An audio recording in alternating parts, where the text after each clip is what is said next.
This lecture, A New Nation Emerges, focuses on the challenges faced by America following the end of the Revolutionary War. The time frame of this lecture covers from 1783 to 1789. The location is the new American nation from the Atlantic Ocean to the Mississippi River. People groups involved include Americans, natives, and European nations. We will talk about the conclusion of the war, the boundaries of the new nation, problems that arise, how the nation establishes itself, and some final conclusions. The war ends. British General Cornwallis surrendered at the Battle of Yorktown in 1781, signifying the end of the Revolutionary War. The Treaty of Paris, 1783, outlined the terms of the agreement between the British and the Americans. The new American nation was now fully independent. The new American nation. In addition to the 13 colonies, America was also now made up of land acquired from the British that stretched from the Appalachian Mountains to the Mississippi River.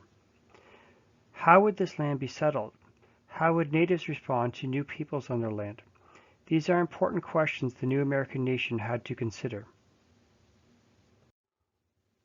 Problems arise. Independence was achieved, but a difficult road lay ahead for the new nation. Many questions would arise. How should the government be structured? Should everyone be equal? How can trade relations with other nations be established? Can the nation expand westward? How will the economy function? Will states be loyal to the new nation? The structure of the government. The original constitution of the nation from 1781 to 1788 was called the Articles of Confederation. However, there were problems. The federal government could not levy taxes. No executive branch existed to make laws. There was no president. No federal court system existed. There was a disorganized legislative branch, and America had a weak military. Essentially, the federal government was powerless. Big changes in government structure would need to be made in order for the country to function efficiently. These famous words from the Declaration of Independence revolve around equality and freedom. We hold these truths to be self-evident that all men are created equal. Freedom from British taxes and interference was achieved, but was everyone truly equal within the new nation? Slavery still existed, women could not vote or own property, only white male property owners could vote. Had change really occurred, or was this the start of the journey to greater freedom for all? Foreign relations. In 1793, the French and British went to war both expecting American support. However, the Americans declared themselves neutral, thereby angering both sides. The French had expected American support because of how France had aided America during the Revolution. The British had important trade ties with the Americans and as a result also expected support.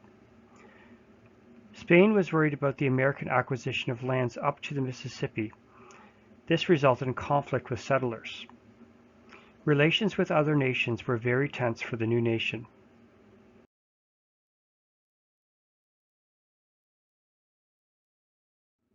State tensions.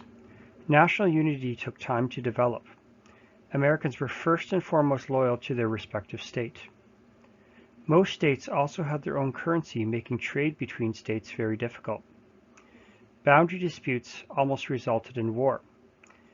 For example, Connecticut and Pennsylvania nearly fought over Vermont.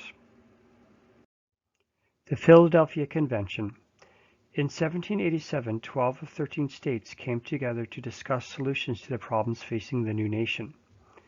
Delegates from small and large states were at odds over the issue of representation. The Great Compromise resolved these differences by creating a bicameral Congress.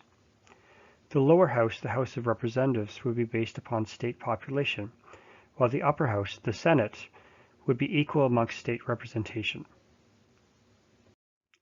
Ratification of the new Constitution. Despite fierce opposition, the new Constitution was ratified or approved in 1788. In 1789, George Washington was elected as the first president. He would face many challenges during his presidencies. He would serve 2 terms in office. Following his service, he was quite happy to go back to his farm, Mount Vernon. Conclusions. Although the new nation faced many challenges, it did survive. Changes to the structure of the government allowed for the central government to stabilize the nation. With a functional federal government, the nation would begin to expand.